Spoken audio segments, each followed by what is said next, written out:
नमस्कार सांगमाने मु सुनील आपणको ओ मोर Odia fact YouTube channel को स्वागत जनाउछि।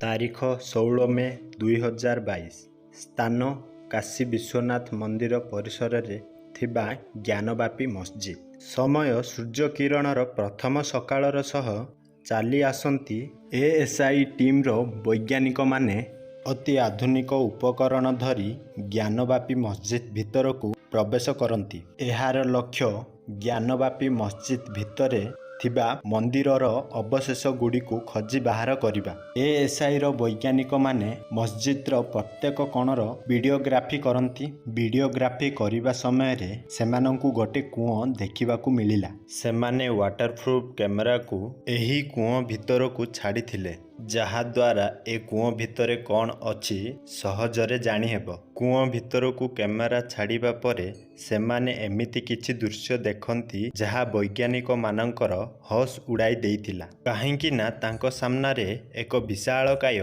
शिवलिंग देखा जाउथला। एही खबर पूरा दुनिया को आश्चर्यचकित कर देइथिला। काहेकि ना एक मस्जिद रो कुओं भितरु प्राचीन शिवलिंग मिलिबा एथिरु प्रकृत प्रमाण मिले एहा केउ मस्जिद नुहे, एहा एक पौराणिक कालरू एहा एक शिव मंदिर ही थिला, जहाको भांगी शिव मंदिर रु मस्जिद कर दिया जाइछि। तो फ्रेंड्स, वीडियो को आगो को बढ़ाइबा पूर्वरु वीडियो रो कमेंट बॉक्स रे थरे हर हर महादेव बोली निश्चित लिखिबे।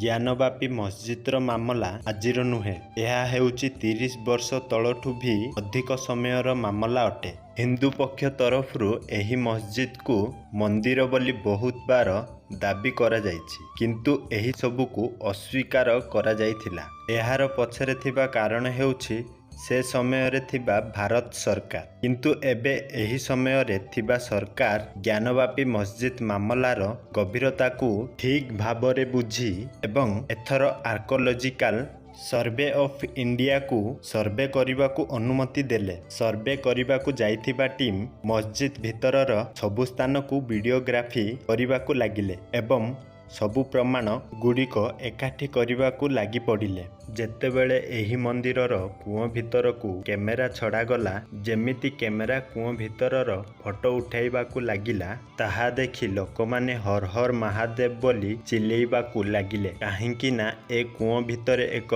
विशालकाय शिवलिंग थिला। एही खबर मिलिबा द्वारा लोकमानंक मध्यरे खूब चर्चित हेबाकू लागिला। हिंदू पक्षंक वकील विष्णु जैन कहिले कुओं भितरे सर्वे करिबा द्वारा शिवलिंग मिलिछि एवं एही शिवलिंगर सुरक्षा पाई से सिविल कोर्ट जिबे। एवं अन्य एक हिंदू पक्षरु सहनलाल कहिबाकू लागिले मस्जिद रे बाबा मिलिगले, सेही बाबा जहार भक्त नंदी अपेक्षा करिछि। सहनलाल मीडिया आगरे कहिले जेमिति मस्जिद परिसर रे शिवलिंग मिलिला, लोकमाने हर हर महादेव बोली चिल्लेइबा आरंभ करिले। सहनलाल एहा मध्य कहिले जे लोकमाने खुशी रे नाचिबाकू लागिले। पश्चिम दिगर कांथ पाखरे थिबा प्राचीन मस्जिद अछि, एहार मध्य सर्वे करा जिवो बोली कहिबाकू लागिले। कुओं भितरे 12 फुट 8 इंच व्यासर शिवलिंग मिलिछि। एहा बहुत तळकू गभीर मध्य होई थाई पारे। कुहा जाए कि शिवलिंगर मुख